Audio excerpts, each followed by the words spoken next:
Sa pagpapatuloy ng ating kwento. Ano ang kaibigan? Palagi akong mag-isa sa orihinal kong mundo, mahirap lang ako at halos hindi ko na maalagaan ang aking sarili. Pero gusto kong mas maging higit pa roon. Kaya, dumadalo ako sa architecture lectures at seminars. Kinailangan kong huwag pansinin ang mga mapanuring mga mata sa aking paligid maging ang pagtawa at pangungutya nila sa akin. Kwento niya. Wala man lang siyang kahit 3,000 won, bakit nandito pa siya? Mas maganda kung aalis na lang siya, nasa Syra ang mood ko sa amoy niya. Mga salitang narinig niya mula sa mga taong mapanuri. Nasasaktan ako, pero kailangan kang magpatuloy. Alam ko na ang tanging paraan para makatakas sa kahirapan ay ang matuto ka ng matuto. Tapos, isang araw, nakaupo siya sa isang samgyusalan kasama ang isang kakilala o kaibigan. Hoy Suho, huwag mo na lang pansinin ang mga baliw na yon. Ang mga grades mo ay matataas, at mas masipag ka kaysa sa kanila. Wika nito. Oo, salamat. Tugon niya. Alam mo, totoo naman ang sinabi ko. Dagdag nito. Itong isang to ay perfect sa pagkakaluto. Magugustuhan mo saad nito sabay abot sa kanya ng isang piraso ng karne. Gustong gusto ko ang beef nila rito, dagdag pa nito. Okay. Salamat sa pagkain. Sambit niya at isusubo na ang karne. Kumain ka ng marami, boy, sabi nito.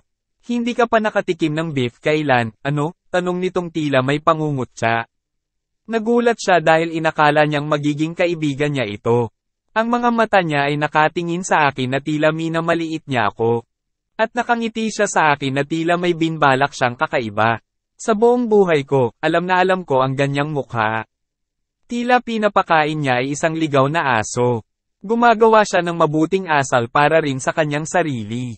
Naluluha ako, bilang isang maduming aso na pinulot lang kung saan, pero hindi pa ako nakatikim ng beef na ganoon kasarap. Isip-isip niya habang sinusubo ang karne at maluha-luha pa. Pansamantalang binalewala niya ang pangungutyang tingin sa kanya ng kasama upang makakain ng masarap na karne. Ikaw, isa kang anghel, isip niya habang inanguya ang karne. Pwede pa ba kung humingi ng 2 serving pa? Aking kaibigan, tanong niya. Pwede ka pang kumain kahit 3 servings pa, aking kaibigan, tugon nito. At doon nag-umpisa kung paano ako nagkaroon ng kaisa-isang kaibigan. Kaya, ano ba ang meron sa isang pagiging magkaibigan, tanong niya matapos maisip ang kanyang naging buhay sa totoong mundo. Sapat na ito basta may karne, wika niya habang nakangiti ng malademonyo niyang ngiti.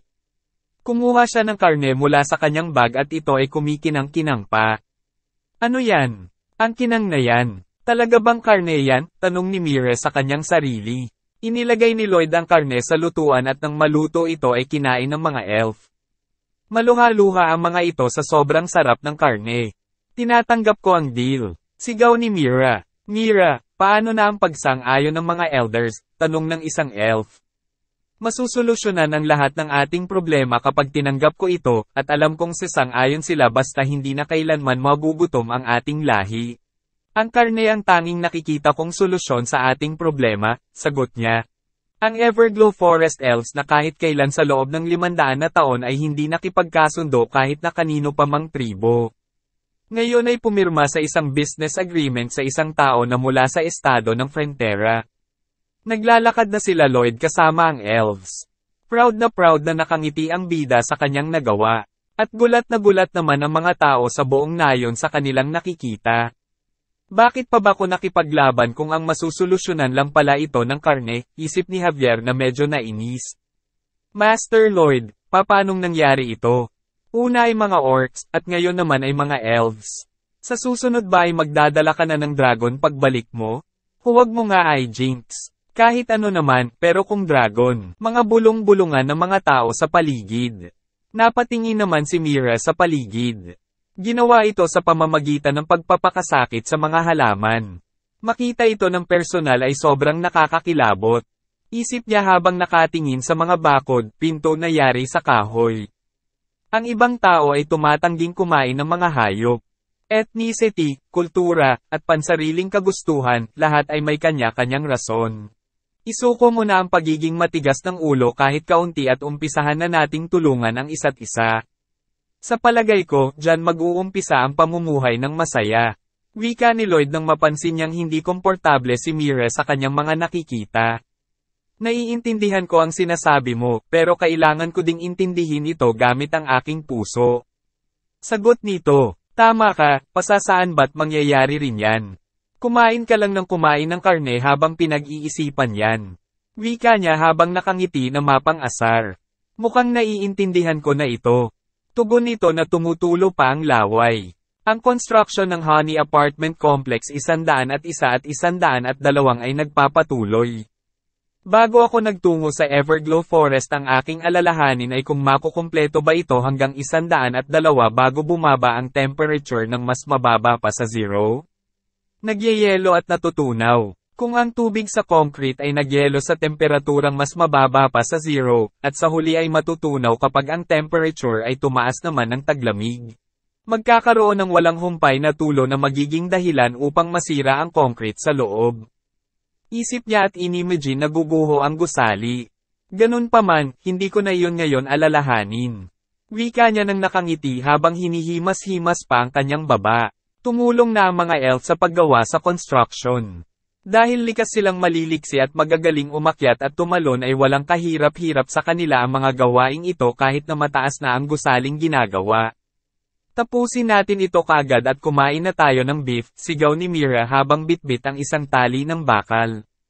Oo, sigaw ng ibang elves. Dahil sa maliksing pagkilos ng mga elves, ang construction ay lalong mapapabilis, isip niya. Unang araw ng taglamig, ang construction ng Complex 101 at 102 ay tapos na. Pagkatapos makumpleto ang beta test kasama ang dalawang ito ngayong taglamig, ang susunod na construction ay isasagawa kasama ang layuning mapalipat ang lahat ng refugees sa susunod na taglagas. At ang susi ng beta testing ay ang Elencia sap at soybean paste sa 1:100 na ratio para sa perpektong insulation, isip niya. Inumpisahan na nilang pairan ang mga bakal ng Elencia sap at soybean paste. Mula sa unang palapag hanggang sa ika-8 palapag, lahat ng piping insulation ay nakumpleto na, sigaw ni Sergeant Greg. Ayos! Pakisabihan ng kung sino man na bumaba at buksan ang boiler, sigaw rin ni Lloyd. Gumana na ang boiler at pawis na pawis sina Lloyd, Javier, Sir Byron at Sir Jack Greg. Hingal na hingal ang apat ngunit sila ay masaya. Isang malaking tagumpay, isip ni Lloyd. Lahat kayo. Humanda na kayo sa inyong paglipat, sigaw niya. Nagtaka naman si Javier at kinausap si Lloyd. Young Master, sa palagay ko ang una at dapat na iprioridad sa paglipat ay, wika niya ngunit nauutol ito nang magsalita si Lloyd. Nagyenyebe ngayon. Busy ako. Mag-uusap na lang tayo mamaya, yamot na wika nito. Sir Byron, sigaw nito at iniwan na siya. Oo, Young Master. Sagot naman ni Byron. Halos hindi naman maipinta sa inis ang pagmumukha ni Javier. Tila hindi na siya pinapansin ng ating bida at hindi na pinapakinggan ang mga payo niya. Umag-ilipat ang mga pamilyang may mga bata. Isunod naman ang mga may matatanda at may mga sakit. Ayusin niyo sila ayon sa kanilang health conditions, utos niya. Masusunod po, Young Master. Tugon ni Byron. Sa mga hindi makakalipat ngayong araw ay dadalhin sa isang single ondel room na may sapat na rami ng tao sa loob. Wala dapat magutom o ginawin ngayong taglamig, utos niyang muli. Nagulat naman si Javier sa kanyang narinig mula sa ating bida. Kailangan kong agwa ng ganitong pamamaraan para magkaroon sila ng utang na loob sa akin at magiging komportable ako kapag hilingin kong sila ay magtrabaho para sa akin sa hinaharap. Isip niya sa malademonyong pagkakangiti. Tara at puntahan na natin ang Baron. Ang trabaho natin ay hindi pa tapos ngayong taglamig, saad nito at patungo na sa mansion ni Baron. Nakakainis siya, hindi magiging sapat na tawagin siyang tanga. Kung iisipin, ay ganito na siya simula nang magbago ang kanyang personalidad. Bandang huli, ginagawa nitong imposible ko siyang kamuhian. At naging maaasahan siya, para sa lahat ng taong nakapalibot sa kanya. Isip niya habang nakatingin sa likuran ng ating bida. Habang naglalakad patungo sa mansion ay napatigil si Lloyd nang may mapansin na kung ano. Isa ba yang trompeta? Tanong niya. Oo, tunog yan na paparating ang Imperial Highness. Tugon naman ni Javier. Nakaluhod sa harapan ng mensahero ng Reyna sina Baron at Baroness. Naglabas ito ng isang kasulatan na naglalaman ng utos at nais sabihin ng Reyna. Ang pagkukusa na ginawa ng estado ng Frontera ay napakagaling. Hindi ko mapigilan ang humanga rito. At dahil sa mga nagawa nyo, idinideklara ko ang estado ng Frontera. Sa panahon na ang mensaheng ito ay umabot sa estado ng Frontera, basa ng mensahero sa sulat. Ang teritoryo ng Frontera ay magiging country, sabay na wika ng mensahero at ng nakangiting si Lloyd. Gulat naman si Javier sa kanyang narinig. Binabati ko kayo. Count at Countess Frontera, wika nito at sabay luhod sa harapan nila. Halos hindi naman makapaniwala sina Arques at Marvela sa kanilang narinig. Maluha-luha pa nga ang dalawa sa natanggap nilang balita. Habang ang kanilang anak na ating bida ay proud na nakatayo habang may mga ngiti sa labi. Binabati ko kayo, Count Frontera, saad nito habang nakaluhod sa harapan nina Arques at Marvela. Halos di rin makapaniwala ang mag-asawa sa kanilang narinig mula sa mensahero. Nangilid ang kanilang mga luha sa sobrang tuwa. Habang ang ating bida ay nakangiting nakatayo sa di kalayuan at nakatingin sa mga pangyayari. Ang una mong kontribusyon ay pagpigil sa malakaing pagsakop ng mga halimaw na nagmula sa silangan. Ang pangalawang kontribusyon, ang protektahan ng mga refugees na mula pa sa silangang rehiyon na mga nawalan ng kani-kanilang tahanan. Ang pangatlong kontribusyon, ang pagpapatayong muli ng rehiyon sa silangan at gawin itong isang kuta, alinsunod sa mga kontribusyong nabanggit, ang county ng Frontera ay magiging malaya o hiwalay na sa county ng Crimo. Inaatasan kang tungkol sa muling pagpapatayo ng silangan. At ang Imperial Family ay bibigyan kayo ng budget at materyales na kailangan para sa pagpapatayo nito sa loob ng susunod na 10 taon. At panghuli, kayo ay magiging libre sa pagbabayad ng taxes sa Imperial Family ng 20 taon, wika nito. Maluha-luha naman sa kagalakan si Arques at tinapagtapik lang siya ng kanyang asawa tanda ng pagiging masaya rin nito. Samantala ang ating bida naman ay tila isang baliw na nagdiriwang sa kanyang mga narinig. Hooray para sa ating Empress! Mabuhay ang Empress, isip niya habang nakataas pa ang mga kamay at mukhang baliw sa kasiyahan. Ibang level talaga ang pagiging mapagbigay niya. Napaka-imposibleng gumawa ng isang malaking lungsod sa erang ito. Pero umaasa sa amin ang Empress na magagawa namin ito, dagdag niya na tila nabaliw na ng tuluyan. Teresa Nayon, Javier, may inihanda akong isang bagay para sa oras na katulad nito, yaya niya kay Javier na ipinagtaka naman ito. At ang lahat ng teritoryo sa silangan, kasama ang Lacone Viscounty ay mapapasakop na sa administrasyon ng Frontera County. Pagpapatuloy ng mensahero habang si Arques naman ay napalingon kina Lloyd. Lahat ng ito ay dahil sayo, salamat, isip ni Arques habang may luha sa mga matang nakatingin sa anak na nagagalak habang kumakanta-kanta pa. Hindi mo lang kami iniligtas sa aming pagkakautang, ngunit ginawa mo din county ang ating Berenie. Ikaw ay isang himala, dagdag ni Arques. Empress. Kamahalan. Empress. Kamahalan. Mabuhay, paulit-ulit na sabi nila habang pinapalibutan ng rebulto ng reyna na tila nag-oorasyon. Sabay-sabay na iniangat nila ang kanilang mga kamay at binibigkas ang mga salitang papuri sa reyna. Empress. Kamahalan. Mabuhay ka. Empress. Kamahalan. Sana ay mapabuklod niya ang mundo, sabay-sabay nilang wika. Isigan niyo pa ng malakas. Para makarating sa kamahalan, utos ni Lloyd. At sumunod naman ang mga tao sa nais niya. Kitang-kita ng mensahero ang kanilang ginawa at natulala na lamang ito. Pagdating sa palasyo ay binalita nito ito sa reyna. Ginagawa nila iyon ng paulit-ulit. Ulat nito. Sabihin mo sa kanila na huwag silang gumawa ng ganoong bagay. Utos ng reyna na tila nainis sa nabalitaan. Si Viscount ay nangangabayo papunta sa Frontera dahil ipinatawag siya ni Count Arques. Pagdating niya sa mansion ay dumiretso siya sa kwarto ng Count at lumuhod sa harap nito. Count, ipinatawag mo ako, ang tanong niya. Hindi naman dapat maging sobrang formal, Viscount. Hindi pa din ako sanay na tawaging Count. Hiyang saad ni Arques rito. Hindi. Sa inyong walang hanggan at magaling na personalidad, walang sino man ang nararapat na tawagin bilang Count maliban sayo, saad nito habang nakayuko pa din. Kainis. Kainis talaga, nakakainis isipin na naging Count siya. Ipinapahiya ko siya at pinagtatawanan sa pagiging mahirap niya tuwing may idinaraos na piging, at kinukutsa ko siya at minamaliit ng ilang beses. Pero, ayos lang. Kailangan ko lang siyang pakitunguhan ng maayos simula ngayon. Itong walang kakayahan na taong ito na magaling lang sa pagiging mabuti. Kung magagamit ko yan, makakasurvive din ako kahit papaano, tuloy-tuloy nitong pag-iisip. Alam kong alam mo na dumating ang isang kautusan mula sa Reyna, marami tayong kailangang gawin sa pagpapatayong muli ng silangan. Saad ni Count, nais kong ipakita ang pagpapasalamat at paggalang riyan, sagot nito. Kaya, kulang tayo sa manpower, nais ko sanang humiling sayo. Sabi ni Arques, pakiusap, sabihin mo sa akin kung ano pa man ang iyong nais, tugon nito. Iniisip ko lang kung kaya mong magbigay ng ilang engineers. Wika niya. Siyempre naman kaya ko yan. Ilan ba ang iyong kailangan? Tanong nito. Kung ang mga numero ay masyadong malaki, magiging mahirap ito para sayo, sa aking opinyon. Sabi niya, pakiusap, magpadala ka ng mga engineers na hindi labag sa iyong kalooban.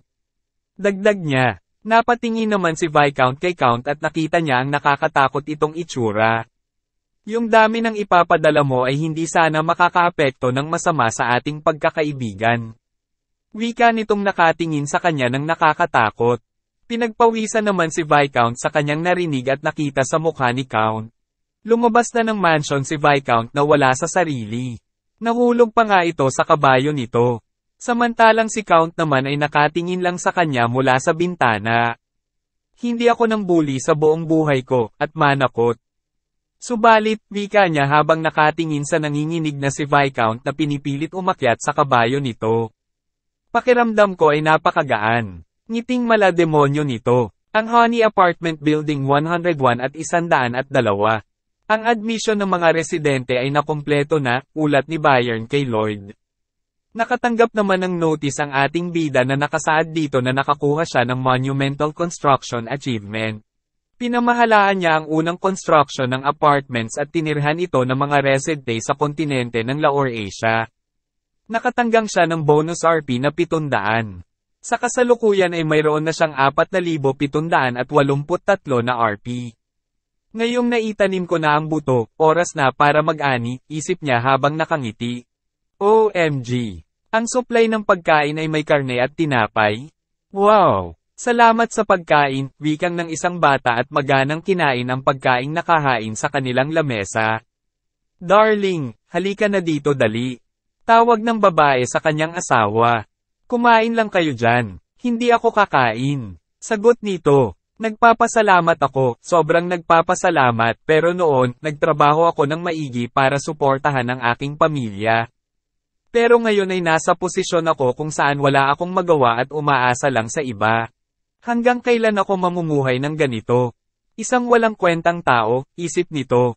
Sir Lloyd, tawag ng mga tao sa labas. Napalingon naman siya sa ingay na nagmumula sa labas ng kanilang tahanan. Sir Lloyd, salamat. Paano ba kami makakabawi sa inyo? Tanong ng mga masasayang bumati kay Lloyd. Huwag nyo nang alalahanin yon. Ayos naman ba ang lahat? Tanong niya sa mga tao. Iniligtas mo ang aming buhay. Salamat. Salamat ng marami, wika ng iba pa. Pakiusap, hawakan mo ang aking kamay bago man lang ako mamatay.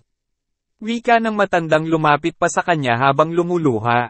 Ma'am, pakiusap po huwag niyong sabihin yan. Umaasa akong mabubuhay pa kayo ng matagal kaysa sa akin.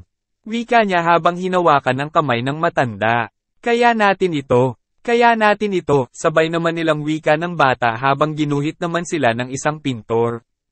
Lloyd, Lloyd, Lloyd, sabay-sabay at paulit-ulit na wika ng mga tao. Sige po, ito ay para sa inyong lahat. Salamat po, tugon naman niya. Mahal ko kayong lahat, dagdag pa niya. Nag-enjoy ba kayo sa mga pagkain nyo? Tanong niya. Habang sa isang tabi naman ay nagtitimpi naman si Javier dahil nababaduyan na siya sa pinapakita ni Lloyd sa mga tao. Nararamdaman ko, sinusubukan niyang kumuha ng kung ano mula sa mga refugees na ito, isip niya habang nayayamot na nakatingin kay Lloyd. Naglagay ng mesa sa gitna ng mga tao at ipinatong rito ang mga papel. Okay. Oras na para bayaran niyo ang inyong pagkakautang. Ngiting wika niya. Narito sa akin ang kontrata ng labor, dagdag niya. Nagtaka naman ang mga tao sa kanilang narinig. Nakangiting naghihintay si Lloyd sa mga tao upang lumapit at magbayad ng kanilang utang. Wala nang libre sa panahon ngayon, alam nyo ba yon? Saad niya sa mukhang nasiraan ng bait na pagmumukha. Lalong nagulat ang mga tao at ang iba ay namutla pa. Hindi ko alam. Hindi ko na alam ang tama sa mali, isip ni Javier habang nakahawak sa ulo nito. Sir Lloyd. Wika ng isang lalaki na nagpataas ng tingin ni Lloyd mula sa pagkakayuko. Kung pipirmahan ko ba ang kontrata, magkakaroon ba ako ng trabaho? Tanong nito. Oo naman. Bibigyan ka pa namin ng sahod at bayad sa overtime. Pero sa oras na pinirmahan mo ito at natanggap mo na ang una mong sahod, kailangan mo nang bumili ng pagkain at panggatong gamit ang iyong sariling pera. Saad niya sa malademonyong pagmumukha. Hindi ko nais na mamuhay na umaasa sa iba at tumunganga lang at maghintay ng ibibigay sa akin. Pakiusap, pakibasa ang kontrata sa akin, saad nito. Medyo malupit ito. Ang ating county ay medyo capitalistic, alam mo ba iyon? Tanong niya. Ano yun? Capital ano? Tak ang tanong nito. Pwede bang mag-sign up din ng isang babae? Tanong ng asawa nito. Hindi kami nagdi-discriminate kahit pa sa kasarian. Ngiting ganti niya. Anong klaseng trabaho ito? Gusto ko din magtrabaho para sa sariling pamumuhay din. Pakiusap, bigyan mo din kami ng pagkakataong magkaroon ng trabaho, sabay-sabay na wika ng mga tao at bigla silang pumila sa lamesa na inihanda ni Lloyd. Mag-uumpisa na tayong magtrabaho sa isang proyekto na magbibigay ng pagkain at sariling pagmamay-ari ng lupain. Ang Terraced Farmland Development Project, wika niya. Hahatiin natin ang parte ng silangang kabundukan at gagamitin ang gabions para magtayo ng terraced farmland. Kung gagamit tayo ng rebars, ang paggawa nito ay mapapadali. Isip niya. Pero si Belle ay masyadong nagtrabaho sa apartment construction kaya hindi maganda ang kanyang pakiramdam. Isip niya at tinignan ang kalagayan ni Belle. Alalang-alala naman ang mga kaibigan nitong nakapalibot sa kanya. Maging si Bibong ay nag-aalala rin dito. Nang makita siya ni Bibong ay nainis ito sa kanya at tinadyakan siya sa mukha. Hindi ko na dapat pagtarabahuin ng matindi si Belle, isip niya habang natamo niya ang tadyak ni Bibong. Isang gabi ay nakatayo si Lloyd kasama sina Podong at Hippo. Nagbabalak siyang mag-summon ng isang fantasy species. Nagkakahalaga ng 150 RP ang isang summon nito.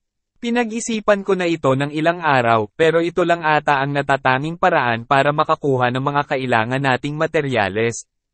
Isip niya habang nakatingin sa notice ng pag-summon. Okay, eto na ang fantasy species, wika niya. Ang baliw na messenger nata, kahit ganyan siya magsalita, palagi naman siyang nasa panig ko. Isip niya, Podong, Hippo at Belle. Palagi akong binibigyan ng creature na kailangan ko. Dahil marami naman akong RP, hindi na kailangan pa magdalawang isip pa. Saad niya? Meron siyang 4,783 RP sa kasalukuyan. Tara na, dagdag niya. Lumabas ka na. Ang summoned creature na makakagawa ng wire mesh para sa retaining wall, sigaw niya at pinindot ang start. Humandar na ang mekanismo at nanalangin si Lloyd na maganda ang ibigay sa kanya ngayon at magagamit niya sa kanyang kailangan. Pakiusap, panalangin niya. Ang ingay talaga ng mekanismong ito. Angal niya habang patuloy sa pagtunog ang mekanismo. Biglang lumaki ng kaunti sa normal ang mekanismo na ikinagulat niya. Ano ito? Tanong niya at biglang bumuga ng apoy ang mekanismo at saktong-sakto sa pagmumukha niya. Natusta ang mukha ni Lloyd sa nangyari at sa sobrang gulat ay wala siyang nasabi. Tinawanan siya ng messenger. Hindi ka na sa aking panig ngayon? Tanong niya rito. Ako ay tanging messenger lamang na nagpapahayag ng mga inayos at naayos na mga tuntunin. Ang system ay walang kinikilingan. Tugon nito, tigilan mo ko sa mga ganyan mo. Anong nangyari sa sinuman ko? Binibigyan mo ko ng isang creature na sumasakto sa pangangailangan ko, usisa niya rito. Ngunit tanging pagtawa lang ang sinagot nito sa kanya na talagang pinagtaka niya. Hahaha, kawawa ka namang baliw ka. Tila wala ka pang ka-ideya. Pagpapatuloy nito at natigilan si Lloyd at naghihintay ng sasabihin pa nito. Ang pagsusugal ay tungkol sa pagbibigay sa isang baguhan. Minsan panalo, at pinapaasa sila na manalo muli. Dagdag nito na ikinalaki ng mata ni Lloyd dahil sa gulat. Manloloko ka, humanda ka sa akin papatayin kita, saad niya sa sobrang inis dahil tila niloko siya ng messenger. Anong palagay mo, gagawin ng mundo na maging madali ang buhay mo? Huwag mong isiping madali ang buhay, dagdag nito. Natahimik na lang si Lloyd at nainis siya. Ito ang tipo na sumasang ayon kaagad sa logic ng isang kontrabida. Baka may maganda nang lumabas sa susunod pag-aya nitong sumubok siyang muli. Ngunit ngayon ay tumaas na ang RP na kailangan para mag-summon. Ito ay nangangailangan ng 225 RP. Di na nagdalawang isip pa si Lloyd at pinindot niya agad ang start upang mag-summon muli. Ngunit tulad kanina ay isang apoy muli ang lumabas sa mekanismo at natamaang muli ang kanyang pagmumukha. Sa sobrang inis ni Lloyd ay pilit niyang pinagsusuntok ang notice na nakikita niya. Teka lang, makinig ka muna, saad ng messenger. Dapat palagi mong susubukan ang isang bagay ng 3 beses. Saad nito at syempre nakinig siyang muli rito at pinindot muli ang start at ngayon ay nagkakahalaga na ito ng 338 RP. Tumunog ang mekanismo at lumayo kaagad doon si Lloyd upang makaiwas sa apoy kung sakaling maulit-ulit ang nangyari kanina. Nagtalukbong naman sina Podong at Hippo para hindi rin matamaan kung sakali. Sa tingin mo ba isa akong tanga para maloko mo ng 3 beses, wika niya habang tumatakbong palayo sa mekanismo. Naloko ka na, saad naman ng messenger. Nagtalukbong na din siya gamit ang kanyang kamay at yumuko. Naghintay sa ilalabas ng mekanismo. Umilo ang mekanismo at naglabas ito ng isang malaking nilalang na kakaiba ang itsura ng bibig at may mahabang dila. Napatingin si Lloyd rito at tila may tangka itong lusubin siya. Tumakbo sila sa takot rito. Dumiretso siya kay Javier upang magpatulong sa nilalang na inilabas ng mekanismo. Ginayang niya nagnatutulog na si Javier at sa isang iglap ay hinati kaagad ni Javier ang nilalang gamit ang kanyang aura sword. Hingal na hingal naman si Lloyd sa bilis ng pagtakbo niya. Biglang nagsalita muli si Messenger. Isa itong pagkakamali, wika nito. Alam ko, baliw ka. Hindi na ako susubok pa muli, sigaw niya na halos makita na ang buong gilid niya. Nakatanggap naman siya muli ng notice na nakasaad na nakuha niya ang isang nakatagong requirement. Ito ay ang bankruptcy dahil ang kanyang katawan at RP ay na-damage dahil sa 3 magkasunod-sunod na pagkakamali. Bilang kapalit rito, pwede siyang mamili ng summon creature skill. Lumabas sa harapan niya ang listahan ng mga skill. Listahan ng mga skill, tak ang tanong niya. Ito ang listahan ng mga skills na pwede mong piliin. Saad ng messenger. Hindi maaari. Bakit meron lang ritong mga walang kakwenta-kwentang skill, sigaw niya at pinagmasdan isa-isa ang mga skill. Sandali lang. Wika niya at natuon ang kanyang pansin sa skill na makuha ang Spiderwebs level 1.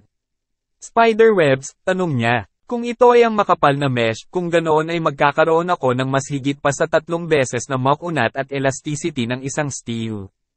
Malakas ito laban sa humidity, at hindi ito mawawala ng tibay kahit pa nakabilad sa araw sa matagal na panahon. Isip niya sabay tawa. Ito na yun. Alam ko na makukuha ko din ang nais ko, dagdag niya habang nakangiti. Nakatanggap siyang muli ng notice tungkol sa pagpili ng nais niyang skill. Nakasaad dito na nais ba niyang piliin ang skill at ilabas ang summoned creature. Ito ay nagkakahalaga ng 800 RP at may nakalagay ditong create na kailangan niyang pindutin oras na nakapag-isip na siya na gawin ang skill at creature na napili niya. Meron na lang siyang 470 na RP. Ang napili ko ay ang Spiderwebs, sigaw niya sabay pindot sa create. Tumunog na muli ang mekanismo. Kinaumagahan, nagising si Javier sa sinag ng araw na nagmumula sa bintana. Mukhang nanaginip ako ng kakaiba. Wika niya habang inaantok-antok pa. Sa kanayunan naman habang abala ang mga manggagawa ay may napansin ng ilan sa kanila. Ano yun? Tanong ng isang manggagawa na nakatingin sa himpapawid. Nagtaka naman ang isa sa sinabi ng isa pa. May kung ano ang nasa langit. Sagot nito at nakita nga ng mga manggagawa na may lumilipad sa himpapawid na tila isang malaking ibon. Napahinto sila sa kanilang pagtratrabaho upang tignan kung ano ito. Naglaglagan ng mga puting balahibo nito. Isa ba yang anghel? Tanong ng isa pa. Ayos. Tere lumibot pa tayo ng isa pa sa buong county, sigaw ng tuwang-tuwang si Lloyd. At sumunod naman ang malaking ibon sa kanya. Isang malaking ibon na sakay-sakay ang ating bida ang nakita ng mga manggagawa. Si Sir Lloyd. Kasama ang summoned creature na lumilipad, sigaw ng manggagawa. Napakagaling mo Sir Lloyd. Lloyd. Lloyd, sigaw ng mga ito habang nakatayo sa malaking ibon ang ating bida na tila nakatayo sa unahan ng barkong Titanic. Akala ko isang gagamba ang lalabas, kaya medyo naasiwa ako nang makita ko ang isang parrot. Pero ayos din naman itong bagong creature na ibon. Isip niya, lumilipad si Master Lloyd sa himpapawid. Tinitignan niya tayo. Naniniwala kami sa'yo. Naniniwala kami sa'yo, sigaw muli ng mga ito. Ngayon pwede ko nang ipakita at ipagyabang ang sarili ko sa madla at para tumaas din ang katapatan nila sa akin kung makikita nilang palagi akong naririto para sa kanila. At dahil doon, pwede kong mapataas ang kahusayan sa trabaho at pwede ko silang mapagbayad ng maraming taxes din, tawang isip ng baliw na si Lloyd. Jackpot ako nito, dagdag niya na tila nababaliw na sa kasiyahan. Ang main skill ni Go-Ming ay ang pagkuha ng spiderwebs. At ang additional skill nito ay palawakin ng spiderwebs, paggawa ng pugad at pagbobomba ng dumi. Kaya nitong ailalag ang spiderweb sa backpack nito. Sinubukan kong sirain ito gamit ang aking mana circle, pero dahil sa tibay nito konting stretch lang ang nangyari rito. Ang kalidad nito ay perpekto. Paliwanag niya, Go-Ming. Tara doon tayo sa patag na lupa banda roon, utos niya rito. Gagawa tayo ng mesh net gamit ang pagpapalawak ng spiderwebs, dagdag niya. Nagtaka siya sa ginawang lipad ni Go-Ming, binilisan nito ang lipad papunta sa nais niyang puntahan. Ano? Hoy, sandali, saan tayo pupunta? Sigaw niya. At biglang naglanding ang ibon sa lupa sabay hagis nito kay Lloyd at napalipad si Lloyd sabay bagsak sa lupa una mukha. Anong ginagawa mo? Tanong niya habang nakahawak sa naiuping ilong. Ang ibon na ito ay ayos naman, pero, ang baliw na ito, ay sobrang napakatamad, isip niya. Sumandal si Go-Ming sa puno at nagnguya-nguya ng patpat. Go! Wika nito na ang ibig sabihin ay tinatamad siya. Kainis. Paano ko ba ito mapag-uumpisang magtrabaho? Inis na tanong niya sa kanyang sarili habang nakatingin sa tamad na si Go-Ming. Hanggang dito na lang muna ang kwento. Huwag kalimutang i-like ang video at mag-subscribe, pahit na rin ang notification para sa mga susunod na video. Maraming salamat, hanggang sa muli.